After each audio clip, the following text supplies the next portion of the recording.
Hello everyone, ಹೇಗಿದ್ದೀರಾ? ಹೇಗೆ prepare ಆಗ್ತಿದ್ದೀರಾ? CTETಗೆ ತುಂಬ ಚೆನ್ನಾಗಿ ಪ್ರಿಪೇರ್ ಆಗ್ತಿದ್ದೀರಾ ಅಂತ ಅಂದ್ಕೊತಿದ್ದೀನಿ. ಯಾಕೆ ಅಂತಂದರೆ ನಮಗಿರುವಂಥದ್ದು ಆಪ್ಷನ್ ಲಾಸ್ಟ್ ಇದ್ದಾಗ ನಾವು ತುಂಬ ಎಫರ್ಟ್ ಹಾಕಲೇಬೇಕು, ಬೇರೆ ದಾರಿನೇ ಇಲ್ಲ. ಹಾಗಾಗ್ಬಿಟ್ಟು ಯಾವುದೇ ಕಾರಣಕ್ಕೂ ನೆಗ್ಲೆಕ್ಟ್ ಮಾಡೋಕ್ಕೆ ಹೋಗಬೇಡಿ. ಯಾಕೆಂದರೆ ಈ ಒಂದು ರೇಸಲ್ಲಿ ಎಲ್ಲರೂ ಮುಂದೆ ಹೋಗಿದ್ದಾರೆ, ನಾವು ಹಿಂದೆ ಉಳ್ಕೊಂಡ್ಬಿಟ್ಟಿದ್ದೀವಿ. ಹಾಗಂತ ಡಿಮೋಟಿವೇಟ್ ಆಗೋವಂಥ ಅವಶ್ಯಕತೆ ಇಲ್ಲ. ಯಾಕಂದರೆ ನಮ್ಮ ಹತ್ರ ಒಂದು ಸಣ್ಣ ಒಂದು ದಾರಿ ಇದೆ. ಆ ದಾರಿಯಲ್ಲಿ ಹೋದ ತಕ್ಷಣ ನಾವು ಮತ್ತೆ ಅದೇ ಒಂದು ಗ್ರೂಪಲ್ಲಿ ಜಾಯ್ನ್ ಆಗ್ತೀವಿ. ಸೊ ನಾವು ಯಾರೂ ಡಿಮೋಟಿವೇಟ್ ಆಗಲೇಬಾರ್ದು ಅಂತ ಅಂದ್ಕೊಂಡು ಓದೋಕ್ಕೆ ಸ್ಟಾರ್ಟ್ ಮಾಡಿ. ಇನ್ನೊಂದೇನು ವಿಚಾರ ಅಂತಂದರೆ, ನಾವು ಎಷ್ಟು ಪಾಸಿಟಿವ್ ಆಗಿರ್ತೀವೋ ಅಷ್ಟೇ ನಮಗೆ ಬೇರೆ ಬೇರೆ ದಾರಿಗಳು ಕಾಣಿಸ್ತಾ ಹೋಗ್ತವೆ. ಇಲ್ಲ ಅಂತಂದರೆ ಯಾವುದೇ ಕಾರಣಕ್ಕೂ ದಾರಿಗಳು ಕಾಣಿಸಲ್ಲ. ಯಾಕೆ ಅಂದರೆ ನಮ್ಮ ಹತ್ರ ಪಾಸಿಟಿವಿಟಿನೇ ಇಲ್ಲ ಅಂತಂದಾಗ, ನಮ್ಮ ಹತ್ರ ಆ ಒಂದು ಎನರ್ಜಿನೇ ಇಲ್ಲ, ಎಲ್ಲ ಕಳ್ಕೊಂಬಿಟ್ಟಿದ್ದೀವಿ ಅಂದರೆ ನಮಗೆ ಎಲ್ಲ ದಾರಿಗಳು ಕಾಣಿಸೋದೇ ಇಲ್ಲ. ಹಾಗಾಗ್ಬಿಟ್ಟು ಫಸ್ಟ್ ನಾವು ಪಾಸಿಟಿವ್ ಆಗಿ ಥಿಂಕ್ ಮಾಡೋದನ್ನು ಕಲ್ತ್ಕೊಬೇಕು. ನಾವೆಷ್ಟು ಪಾಸಿಟಿವ್ ಆಗಿರ್ತೀವೋ ಅಷ್ಟೇ ನಮ್ಮ ಹತ್ರ ಪಾಸಿಟಿವ್ ಎನರ್ಜಿ ಕೂಡ ಬರ್ತಾ ಹೋಗುತ್ತೆ. ಹಾಗಾಗಿ ಎಲ್ಲ ಥರದ್ದು ದಾರಿಗಳು ಕಾಣಿಸ್ತಾ ಹುಡುಕ್ತಾ ಹೋಗ್ತೀವಿ. ಎನರ್ಜಿ ಇರುತ್ತೆ, ನಾವು ಬೇರೆ ಬೇರೆದು ಕಲಿಬೇಕು ಅಂತ ಉತ್ಸಾಹ ಇರುತ್ತೆ. ಹಾಗಾಗ್ಬಿಟ್ಟು ನಾವು ಬೇರೆ ಬೇರೆದನ್ನು ಕಲಿತಾ ಹೋಗ್ತೀವಿ ತಾನೇ. ನಾವು ಏನು ಆಗಲ್ಲಪ್ಪ ನಮ್ಮ ಕೈಗೆ ಅಂತೇಳಿ ಸುಮ್ಮನೆ ಕೂತ್ಕೊಂಡ್ಬಿಟ್ರೆ ಎಲ್ಲ ದಾರಿಗಳು ಮುಚ್ಕೊಂಡು ಸುಮ್ಮನೆ ಕೂತ್ಕೊಂಡಿರ್ತಾವೆ.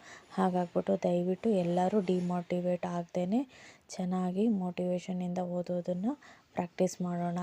ಹಾಗೆಯೇ ಇನ್ನೊಂದು ವಿಚಾರ ಏನು ಅಂತಂದರೆ, ಗೊತ್ತಿದೆ ನಮಗೆ ಕರ್ನಾಟಕ TET ತುಂಬ ಈಸಿತ್ತು, ಆದ್ರೂ ನಾವು ಒಂದೆರಡು ಮಾರ್ಕ್ಸಲ್ಲಿ ನಾವು ಕಡಿಮೆ ಆಗಿ ಹಿಂದೆ ಉಳಿದಿದ್ದೀವಿ ಅಂತ ಅಂದ್ಕೊಳ್ಳಿ. ಆದರೆ ಆ ಒಂದು ಎಫರ್ಟು ನಮಗೆ ಹಾಳಾಗಬಾರ್ದಲ್ಲ. ಹಾಗಾಗಿ ಈ ಒಂದು ಅವಕಾಶ ತುಂಬಾ ಯೂಸ್ ಆಗುತ್ತೆ, ದಯವಿಟ್ಟು ಯೂಸ್ ಮಾಡ್ಕೊಳ್ಳಿ. ಹಾಗೆಯೇ ಇನ್ನೊಂದು ವಿಚಾರ ಏನು ಅಂತಂದರೆ, ಈ ಕಷ್ಟ CTETಗೆ ತುಂಬ ಕಷ್ಟ ಇದೆ. ಕರ್ನಾಟಕ TET ಕಂಪೇರ್ ಮಾಡಿದ್ರೆ CTET ಪೇಪರ್ ತುಂಬಾ ಕಷ್ಟ ಇದೆ.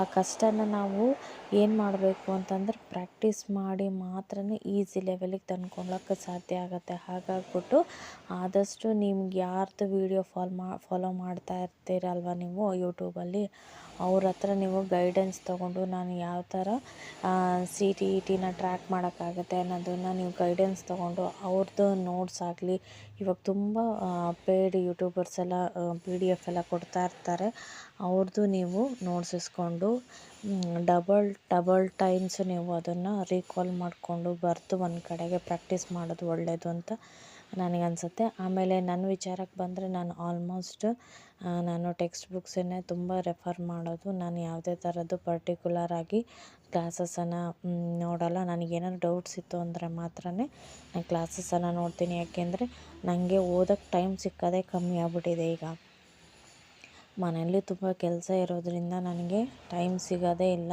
ಅಂಥದ್ರಲ್ಲಿ ನಾನು ಓದ್ಕೊಬೇಕು ಅಂತಂದಾಗ ಸ್ವಲ್ಪ ನಾನು ಈ ಒಂದು ವೀಡಿಯೋಸ್ ನೋಡ್ತೀನಿ ಅಷ್ಟೇ. ಆದರೆ ಅವರು ಟೈಮ್ ಕೊಡುವಂಥದ್ದು ಫಾಲೋ ಅಪ್ ಮಾಡೋಕ್ಕಾಗಲ್ಲ. ಯಾಕಂದ್ರೆ ಲೈವ್ ಕ್ಲಾಸಸ್ ಎಲ್ಲ ಇರುತ್ತಂತೆ.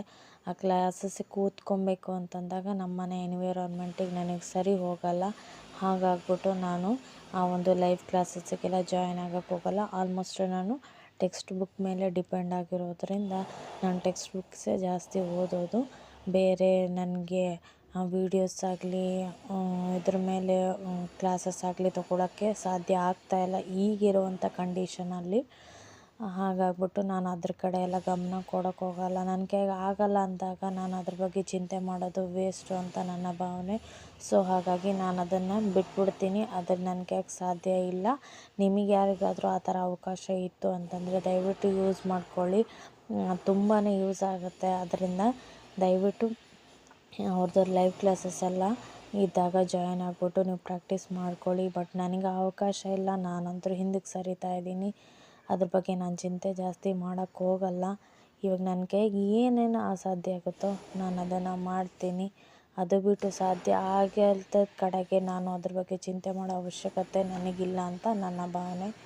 Thanks for watching.